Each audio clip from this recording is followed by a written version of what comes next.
สบายดีพวกน้องเราที่เป็นเกียรติอย่างยิ่งที่เป็นตัวแทนของคณะเภสัชศาสตร์ซึ่งในทีมข้าพเจ้าจะเป็นฝ่ายค้านตั้งที่ฝ่ายเสนอเรามาก็คือเราก็ได้รู้ได้เห็นถึงความสำคัญของการใช้ยาต้านเชื้อในปัจจุบันซึ่งว่ายาต้านเชื้อนั้นนอกจากจะมีประโยชน์ต่อทุกคนอย่างลงหน้าแล้วมันก็ยังเฮ็ดให้เป็นโทษใดกันถ้านำใส่โอทึบต้องซึ่งมื้อนี้เขาจะมาโต้วาทีในหัวข้อการส่งเสริมการนำใส่ยาต้านเชื้ออย่างสมเหตุสมผลแม่นหน้าที่ของหมดทุกคนหัวข้อนี้มันโอทึบต้องก่อนอื่นหมดข้าพเจ้าจะมาขยายความก่อนการส่งเสริมไม่ถึงการสุขยุด้วยสติปัญญา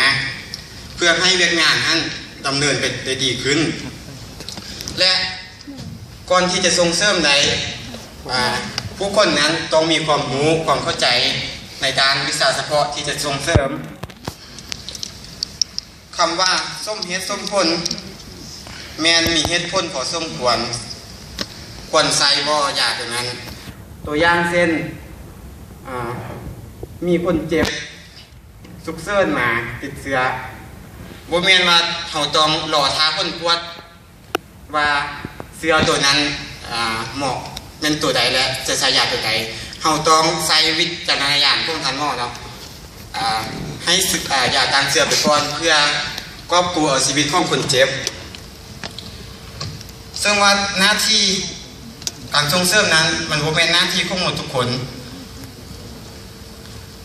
ตัวอย่างเนาะคือฝ่ายเสนอ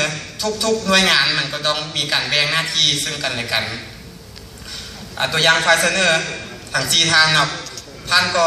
ได้แบ่งหน้าที่ของไผมันที่จะขึ้นมาเสนอดังนั้นการส่งเสริมการนำใช้ยาต้านเชื้ออย่างสมเหตุสมผลนี้มันแม่นหน้าที่หลักของบุคลากรทางการแพทย์และต้องได้รับการร่วมมือจากประชาชนในการจัดตั้งปฏิบัติว่าเราจะ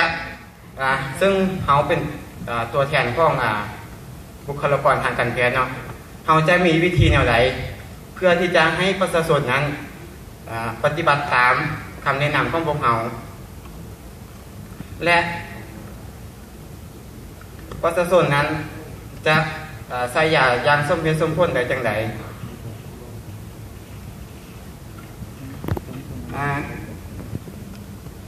ฝ่ายเสนอได้ว่ามาเนาะคงเคสที่เหมาะสมนี้มันแม่นแนวใดฝ่ายเสนอก็ยังบ่ได้แจ้งรายละเอียดเกี่ยวกับนี้ข้อฝากทางแล้วฝ่ายเสนอได้ว่ามาว่าคนเจ็บที่ติดเชื้อหรือต่อยาแล้วไปติดต่อใส่ทันหมอและทันหมอจะติดใส่คนอื่นซึ่งว่าอยู่ในทันหมอเนาะก็จะมีการปลอดเชื้อซึ่งปัญหาตัวนี้นะเกิดขึ้นเพียงแค่ 1% เท่านั้นซึ่งปัญหาหลักๆที่เกิดจากการนำใส่ยาบ่สมผลนี่แม่นความบ่เข้าใจของประชาชนบ่ได้รู้พ้นหายของกันนำใส่ยาต้านเชื้ออย่างบ่สมเหตุสมผลฉะนั้นเฮา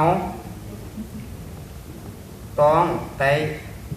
ส่งเสริมในสุขยุให้เขาเจ้าเข้าใจและข้อย้ำในหัวข้อที่ว่าการส่งเสริมนี้การส่งเสริมการนำใส่ยาต้านเชื้ออย่างสมเหตุสมผลมันเป็นหน้าที่ของบุคลากรทางการแพทย์ผู้ที่มีความรู้ความสามารถและเข้าใจและประชาชนต้องได้ร่วมมือปฏิบัติโดยข้อขอบใจ